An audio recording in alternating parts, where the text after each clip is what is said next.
Hello students, कैसे हो आप लोग। तो सबसे इम्पोर्टेंट पार्ट पे हम आ चुके हैं, करेंट इलेक्ट्रिसिटी पार्ट 2। अगर आप सीबीएसई बोर्ड की तैयारी कर रहे हो तो 5 मार्क्स है आपके लिए, याद रखना। और अगर आप आईआईटी जी और नीट की तैयारी कर रहे हो तो बट ऑब्वियस है, इतना तो आपको पता ही चल गया होगा।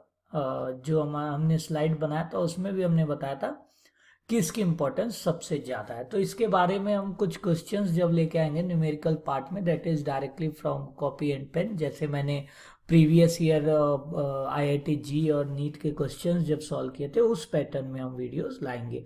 अभी थियरी हम स्लाइड वाइज चल लें ताकि हमें बच्चों को ये दिक्कत ना हो कि कंटेंट क्या रखना है और क्या क्या उन्हें पढ़ना है।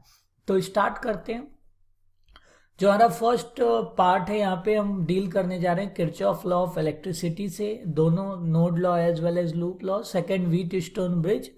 Third metre bridge. Metre bridge के दो पॉसिबल केसेस हैं, दोनों हम डिस्कस करेंगे और इनके ऊपर न्यूमेरिकल भी हम लगाएंगे once we are completing with 12th syllabus, क्योंकि बच्चों का बोर्ड का एग्जाम है। और मैंने प्रॉमिस किया बच्चों से कि बोर्ड से पहले हम ज़्यादातर जो मेजर यूनिट है उसे हम कवर कर लेंगे। नेक्स्ट हम पढ़ेंगे पोटेंशियोमीटर। पोटेंशियोमीटर का हम दोनों पार्ट पढ़ेंगे, how to calculate internal resistance and also how to compare EMF of two cells. तो आई होप आप कॉपी पेन लेके रेडी होगे। जहां भी चाहो आप वहां पर वीडियो को पॉज कर सकते हो। अगर आपको लगता है कहीं स्लो है तो आप वहां पर स्पीड भी बढ़ा सकते हो, नीचे देखो ऑप्शन है। तो पहला टॉपिक हमारा किरचॉफ लॉ। किरचॉफ लॉ हमारे पास दो में डिवाइडेड है, एक है नोड लॉ और एक है लूप लॉ। ठीक, तो हम यहाँ पर देखो नोड लॉ की बात करते हैं। सबसे पहले व्हाट इज नोड। तो जहां पर एक से ज्यादा तार जुड़ते हैं उसे नोड कहते हैं। आप देखो ये एक तार आ रहा है, ये एरो मार्क तो रिप्रेजेंट कर रहा है कि करंट किधर से आ रहा है, बाकी ये सारे वायर है क्योंकि करंट हवा में तो चलते नहीं है। ठीक है, तो ये मेरे पास एक वायर है, एक वायर है, एक ये मतलब आप देख रहे हो ये नोड है, ओ इज नोड, क्योंकि 1 2 3 4 5 वायर्स यहाँ के मिले हुए हैं। और I1, अब यहाँ पर एक चीज आपको सबसे पहले इंडिकेट करनी होती है नोड लॉ के अंदर, कि जैसे आपने इस पॉइंट को नोड मान लिया, ठीक है। अब इस पॉइंट को आपने जब नोड मान लिया तो आपको ये देखना है कि कितने कौन से करंट नोड की तरफ आ रहे हैं और कौन से करंट नोड से दूर जा रहे हैं। तो देखो I1 नोड की तरफ आ रहा है, तो जो तरफ आ रहा है नोड के वो पॉजिटिव लिया जाएगा और जो अवे जाएगा उसे हम नेगेटिव लेंगे। तो I1 यहाँ पे नोड की तरफ आ रहा है पॉजिटिव, I4 भी नोड की तरफ आ रहा है पॉजिटिव, I2 दूर जा रहा है नेगेटिव, I3 दूर जा रहा है नेगेटिव, I5 दूर जा रहा है नेगेटिव। ठीक, ये चीज डिटरमाइन करने के बाद नोड लॉ पर बोलते हैं। स्टेटमेंट क्या बोला, तो किरचॉफ ने बोला कि नोड लॉ का एप्लीकेशन नोड पर होगा और नोड पर जो algebraic sum of all current है वो जीरो होगा। अब याद रखना, इसीलिए ये वेक्टर क्वांटिटी भी नहीं है करंट। दो इसके पास डायरेक्शन है, मैग्नीट्यूड है, लेकिन वेक्टर नहीं है क्योंकि ये नोड लॉ को फॉलो करता है। तो यहाँ पर देखो स्टार्ट करते हैं, अलजेब्रिक सम करेंगे तो प्लस और माइनस माइनस हो जाएगा। तो I1 माइनस I2 क्यों माइनस हुआ मैंने बताया, दूर जा रहा है, माइनस I3 दूर जा रहा है, प्लस I4 नोड की तरफ आ रहा था और minus I5 must be equal to 0। बहुत इंपॉर्टेंट है ये नोड लॉ। साइन कन्वेंशन मैंने आपको बता दिया, जो नोड की तरफ आएगा वो पॉजिटिव लिया जाएगा और जो नोड की दूर जाएगा वो नेगेटिव लिया जाएगा। यहां से एक बात पता चल रही है क्या, कि किसी भी जंक्शन, जंक्शन यानी जहां एक से ज्यादा, वही नोड की बात है, एक से ज्यादा जहां पे करंट मीट करता है या तार मीट करती है, वहां पर चार्ज एक्यूमुलेट नहीं होता है, जितना जाएगा उतना निकल भी जाएगा। क्लियर, याद रखना है, इसीलिए हम कंजर्वेशन ऑफ चार्ज को फॉलो करते हैं। अगला है लूप लॉ। लूप देखिए, लूप मतलब आप जहां से चले वहीं पर आ गए, अगर नहीं आ पा रहे हो तो लूप नहीं है। तो देखो ए से अगर मैं बी चला, बी से सी, सी से ए, लूप हो गया ना। सिमिलरली ए से बी, बी से सी, सी से डी, डी से दोबारा ए, ये भी लूप हो गया। ठीक, सिमिलरली ए से सी, सी से डी और डी से ए, ये भी लूप हो गया। तो आप देखो इस फिगर में आपके पास कितने लूप है, दो लूप है।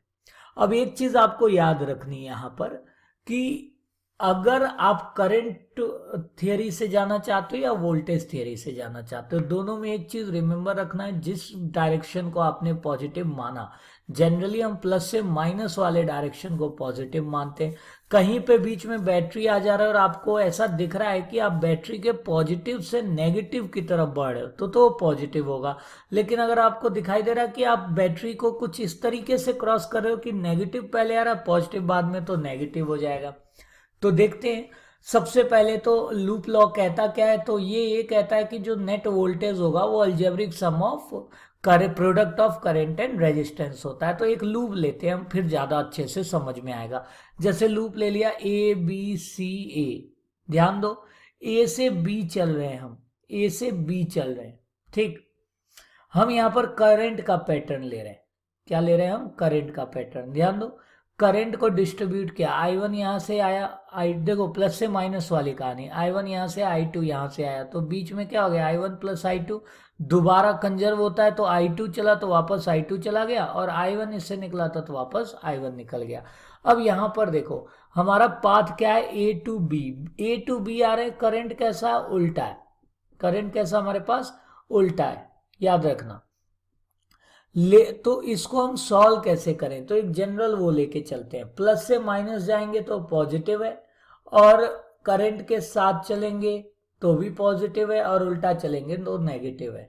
तो यहां से हम इस पाथ को हम एक्चुअली यहां से ले जा सकते हैं। इसको थोड़ा सा आप कंफ्यूज नहीं होना, मैं आपको ए सी बी ए ले चला हूं, बाद में हम कन्वर्ट कर देंगे, ठीक है, कि आया कैसे। तो देखो ए से सी चले तो I1 प्लस I2 हमारे साथ ही चल रहा है, पॉजिटिव हो गया, तो I1 प्लस I2, इधर मत देखो अभी, वो अभी मैं बताता हूँ, माइनस साइन कॉमन करके आ जाता है इधर, ये फाइनल सॉल्यूशन है। तो ए से सी हमारा पाथ है, यानी हम लूप ले रहे हैं ए सी बी ए से सी चले तो करंट देखो साथ चल रहा है ना, तो पॉजिटिव हो गया I1 plus I2 into R2। सी से बी चले कोई रेजिस्टेंस नहीं तो कोई मतलब ही नहीं है। बी से देखो जब हम ए जा रहे हैं तो दो चीज आ रही, एक तो पॉजिटिव I1 R1, और एक देखो बैटरी का माइनस पहले आ गया, जबकि क्या आना चाहिए था प्लस। तो अगर बैटरी का प्लस आता तो प्लस से माइनस हमने करंट लिया तो प्लस हो जाता, लेकिन यहाँ पे कैसा हो गया, माइनस हो गया। तो हमारा ओवरऑल जो इक्वेशन बना वो ये बना कि I1 plus I2 into R2, ठीक, positive of I1 R1 minus E1 is equal to 0। तो अब आप यहां पर देखो क्लियर हो गया। ये लूप का आप थोड़ा सा, आप वैसे तो इन लूप को तो आप ऐसे या ऐसे कुछ भी कह सकते हो, लेकिन जिस रास्ते आप चल रहे हो उसको लूप बनाओ तो आपको इजी रहेगा।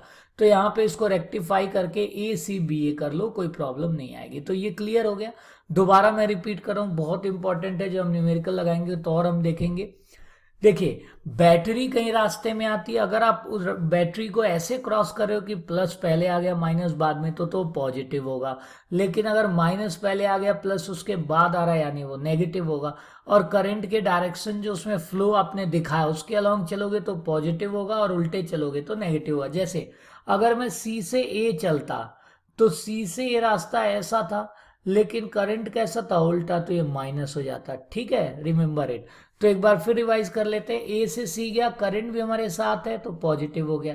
सी से बी का कोई लेना नहीं है, बी से ए के बीच में दो चीज पड़ा, एक तो यहाँ पर करंट भी साथ था पॉजिटिव, लेकिन बैटरी में माइनस से प्लस गए, जबकि हम क्या लिए, प्लस से माइनस लिए, देखो हर जगह, तो ये नेगेटिव हो गया। तो ये इक्वेशन आ गया। सिमिलरली अगर हम लूप देखें ये वाला ए सी डी ए वाला, तो इसको भी हम किस तरीके से ले चलें, यहां से ले चलें, यानी ए से डी चलेंगे पहले, फिर डी से सी चलेंगे, फिर डी सी से ए आएंगे। तो मेरे साथ चलो, ए से डी में करंट उल्टा है लेकिन रेजिस्टेंस है नहीं तो कोई मतलब नहीं है। जब हम डी से सी जा रहे हैं दो चीज आ रही, एक तो पॉजिटिव E2, देखो इस बार प्लस पहले आ गया ना, माइनस, हमारा रास्ता क्या है, ए डी फिर डी सी, तो पॉजिटिव पहले तो प्लस E2 हो गया, क्लियर है। यहां देखो करंट उल्टा आ रहा है जबकि हम जा इधर रहे हैं, तो उल्टा हो गया, तो -I2R3 हो गया। सी से ए आप चल रहे हो तो देखो यहाँ भी रास्ता आपका सी से ए है, बट करंट उल्टा हो जाएगा, -I1 plus I2 into R2। तो आप यहाँ देखो -I1 plus I2 into R2 -I2R3 plus E2 is equal to 0। तो आई होप आपको बहुत अच्छे से लूप लॉ आ चुका है। अगर आपको कोई भी डाउट है नीचे कमेंट करो, और इसके बाद मैं एक बार कॉपी पेन से भी आपको ये समझाऊंगा जो हम न्यूमेरिकल पोर्शंस पे चलेंगे इसके, ठीक है। यहाँ पर एक चीज आप थोड़ा सा नोट, वैसे मैंने सारे साइन कन्वेंशन बता दिए, बट आप चाहो तो यहाँ पर नोट डाउन कर लो। नेक्स्ट चलते हैं, व्हीट स्टोन ब्रिज पे। तो देखिए व्हीट स्टोन ब्रिज क्या है। व्हीट स्टोन ब्रिज एक ऐसा सेटअप है जिसमें 4 तो रेजिस्टेंस होने चाहिए और बीच में कनेक्टिविटी में एक रेजिस्टेंस हो। जनरली हम गैलोनोमीटर रख देते हैं। गैलोनोमीटर एक डिवाइस है जो करंट वोल्टेज दोनों नाप लेता है। और एक इस सेटअप के साथ हम क्या जोड़ देते हैं, ईएमएफ जोड़ देते हैं। ठीक है, तो यहाँ पर हम इसे सॉल्व करते हैं तो ये हमारा कंक्लूजन है। व्हीट स्टोन ब्रिज, हर वो चीज व्हीट स्टोन ब्रिज है जो इसको फॉलो करे, यानी आर्म्स का जो रेजिस्टेंस का रेशियो है वो अगर इन दोनों के बराबर हो जाता है तो जो करंट आईजी होगा वो 0 होगा। इसे स्टार्ट करते हैं। फिर से वही आप इसे किरचॉफ लॉ द्वारा देख सकते हो। हमारा पहला लूप हम ले रहे हैं। पहले तो करंट आप देखो आई गया और आई वापस आ गया। आई यहाँ I1 चला गया तो ये I माइनस I1 हो गया। ये देखो ऐसे आ रहा है तो यहाँ पर IG हो गया तो ये हो गया I1। भाई इसी में से तो निकला है तो I1 माइनस IG यहाँ पहुंच गया। ये देखो I माइनस I1 आ रहा था, IG आ रहा था। नोड लॉ याद है, दोनों आ रहे हैं प्लस हो जाएंगे और ये माइनस हो जाएगा। तो वही 0 जब जाओगे तो ये वैल्यू क्या हो जाएगी, ये वैल्यू हो जाएगी I माइनस I1 आया, IG आया तो दोनों प्लस होके यहाँ पे I minus I1 plus IG। फिर इस नोड पे देखो I माइनस IG आ रहा है, ये भी आ रहा है तो आप देखो I1 गया, IG गया, I का I चला गया। अब लूप लॉ लगाओ ABDA में। तो मेरे साथ ही रहो, आप बताओ I1P पॉजिटिव हो गया अगर आप A से B चले हो, अगर आप ये रास्ता ले रहे हो दैट इज ADBA। तो ADBA लेके चलो क्योंकि जो हमने इक्वेशन बनाया वो हमने लिया है AB। पहले A से D जा रहे हैं, D से B जा रहे हैं, फिर B से A आ रहे हैं। ठीक है, तो स्टार्ट करते हैं। साथ में करंट है तो प्लस I माइनस I1, उल्टा करंट है तो minus I minus IG into G, और उल्टा करंट है तो minus P into I1 equal to 0। यहाँ पर आ जाओ, यहाँ पर हम लूप की बात करने जा रहे हैं BCDA की। अब यहाँ पर भी हम B से D जा रहे हैं, D से C जा रहे हैं और C से B जा रहे हैं। ऐसा कोई नियम नहीं, आप कैसे भी जा सकते हो, बट सिंस हमने जैसा इक्वेशन यहाँ पर दिया है उसके अकॉर्डिंग हम बना रहे हैं। तो B से D चले तो देखो पॉजिटिव हो गया IgG, D से C भी ये पॉजिटिव हो गया, दोनों का प्रोडक्ट ये नेगेटिव हो गया। तो हमारे पास आ गया minus I1 minus I9 IG into Q plus I minus I1 plus IG into S plus IgG equal to 0। अब देखो क्या बोला, जैसे ही व्हीट स्टोन ब्रिज की बात करेंगे IG क्या हो जाना चाहिए 0। कैसे पता चला, तो ऐसे सेटअप में गैलोनोमीटर लगता है, गैलोनोमीटर की रीडिंग क्या हो जाती है 0 हो जाती है, बैलेंस पॉइंट हो जाता है। तो जैसे ही आप 0 करोगे, देखो यहाँ 0 कर दो, ये सारा गायब हो जाएगा, बस ये बचेगा। सिमिलरली यहाँ IG 0 कर दो, फिर दोनों को डिवाइड कर दो, देखो आपके पास ये वैल्यू आ जाएगी। आप करके देख लो सॉल्व करके।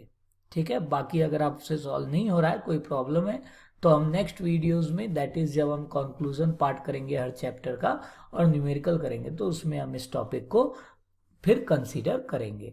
अगला देखिए मीटर ब्रिज, बहुत इंपॉर्टेंट है ये प्रैक्टिकल में भी आता है और न्यूमेरिकल तो 100% बोर्ड में आता ही आता है। यहाँ पर देखो क्या करना है, सेटअप याद रखो, एक हमारे पास नोन रेजिस्टेंस होगा, एक अननोन रेजिस्टेंस होगा, एक हमारे पास गैलोनोमीटर होगा। गैलोनोमीटर जॉकी से, ये जो एरो मार्क है जॉकी से कनेक्ट होता है, और एक 100 मीटर का 100 सेंटीमीटर का लेंथ ऑफ वायर होगा। यहाँ स्केल भी लगा रहता है, आप चाहो तो स्केल बना लो। ठीक है, और एक बैटरी होगा और ये सेफ्टी प्रिकॉशन है के का। अब यहाँ ध्यान दो, ये एक ऐसा डिवाइस है मीटर ब्रिज जो अननोन रेजिस्टेंस कैलकुलेट करने के काम आता है। कैसे आया, तो ये देखो अभी आपको ये समझ में आ गया होगा कि अगर P/R Q/S बराबर है, इसका मतलब IG 0, इसका उल्टा यहाँ लगता है। अगर मान लो यहाँ गैल्वेनोमीटर का डिफ्लेक्शन 0 है तो आप सीधा क्या लिख सकते हो, P/Q is equal to R/S। वही यहाँ पर है, आप देखो R, मान लिया मैं यहाँ से वायर लिया और ये K को मैंने क्लोज किया। हमने देखा कि इस पॉइंट पर जनरली ये 65-35 के बीच में आता है, यानी कि एक साइड से 65 एक साइड से 35 बच जाता है। तो जनरली, अदरवाइज हम यहाँ पर हमें नहीं पता तो L और 100 माइनस L लेके, मानो ये J पॉइंट पे जॉकी इनका जब हमने टच किया तो डिफ्लेक्शन 0 हो गया। तो 0 होने का मतलब है ये एक रेजिस्टेंस का पार्ट करेगा इसके साथ और ये वाला एक रेजिस्टेंस का पार्ट करेगा इसके साथ। तो G 0 होते ही R/L must be equal to X/100 minus L, क्योंकि 100 सेंटीमीटर का है तो ये एल ले लिए तो 100 माइनस एल हो जाएगा। देखो इस इक्वेशन को आप पुट करो तो इस तरीके से आप एक्स को निकाल सकते हो। तो आप देखें ये एक ऐसा डिवाइस है जिससे हम अननोन रेजिस्टेंस कैलकुलेट कर सकते हैं। अब यहाँ पे डिफरेंट टाइप्स ऑफ न्यूमेरिकल बनते हैं कंपटीशन में और बोर्ड में भी। जैसे एक बार तो इन्होंने ऐसा केस दे दिया, अगली बार मान लिया दूसरा एक वाई रेजिस्टेंस है वो भी अननोन है और उसको सीरीज में लगा लिया। अब आपको क्या करना है, नेट निकाल लेना है सीरीज का। आपको पता है एक्स प्लस वाई, पहला इक्वेशन तो यही बनेगा। दूसरा इक्वेशन हो जाएगा R by L is equal to X plus Y divided by 100 minus L. अब ये एल भी वो चेंज करेंगे क्योंकि वेरिएबल जितने ज़्यादा रहेंगे उतने इक्वेशन बनेंगे, फिर उससे आप सॉल्व कर सकते हो। सिमिलरली यहाँ केस एक पैरेलल का आता है।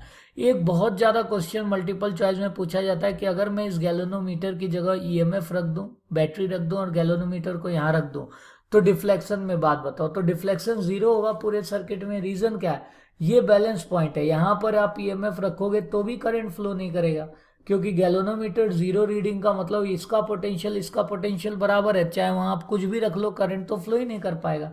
सेम वही बात जो मैंने बताया था कॉपी वाला एग्जाम्पल, पेन रख दोगे वो इधर उधर नहीं जाएगा। ठीक है, अगला हमारा जो आज का लास्ट टॉपिक रहेगा वो है पोटेंशियोमीटर।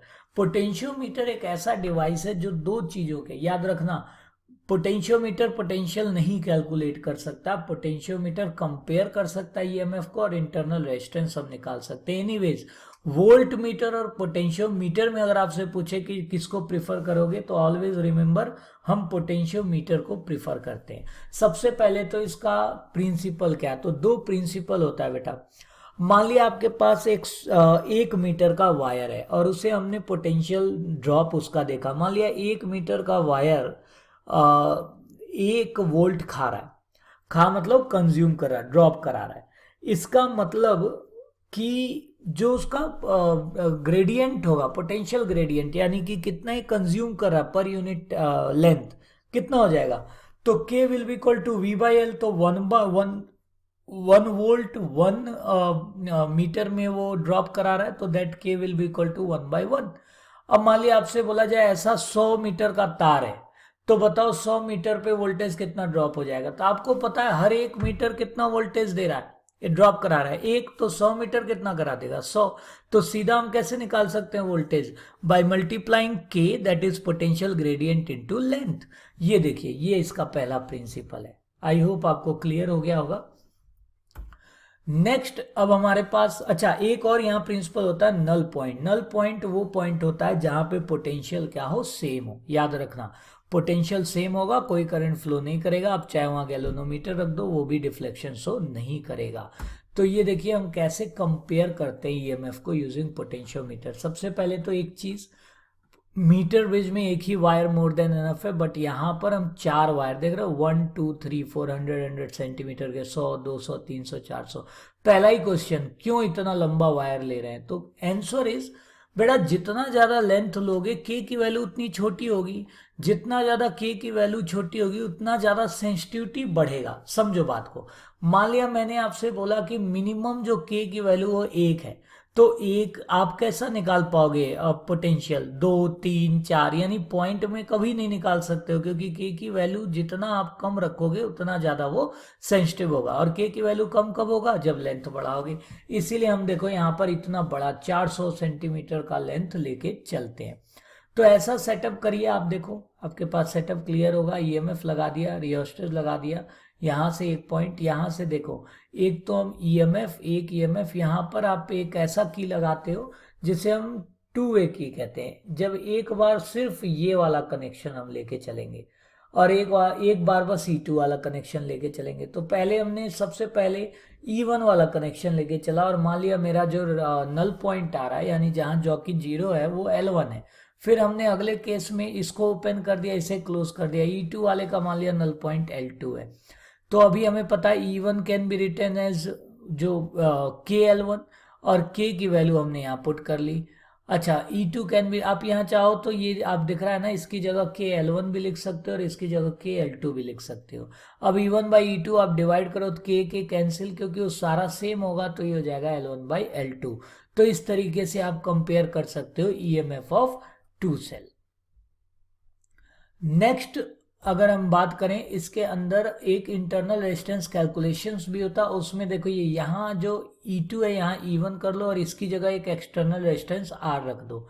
एक बार तो E के साथ आप कैलकुलेट कर दो L1 आ जाएगा, एक बार R के साथ रहेगा तो ड्रॉप आ जाएगा। तो L1 वाले केस से आप E1 निकाल लोगे और ड्रॉप वाले केस से आप V1 निकाल लोगे।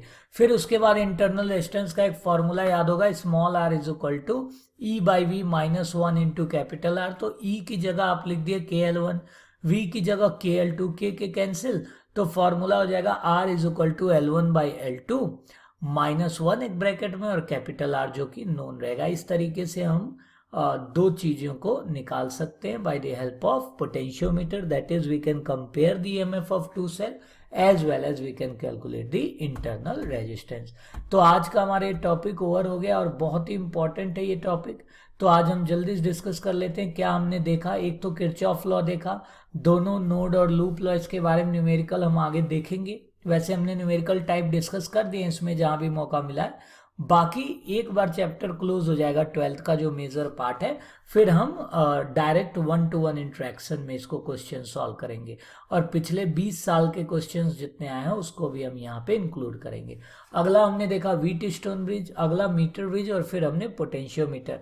वैसे तो हमने यहाँ सिर्फ EMF कंपेरिजन देखा, बट हमने कैलकुलेशन ऑफ इंटरनल रेजिस्टेंस भी डिस्कस कर लिया है।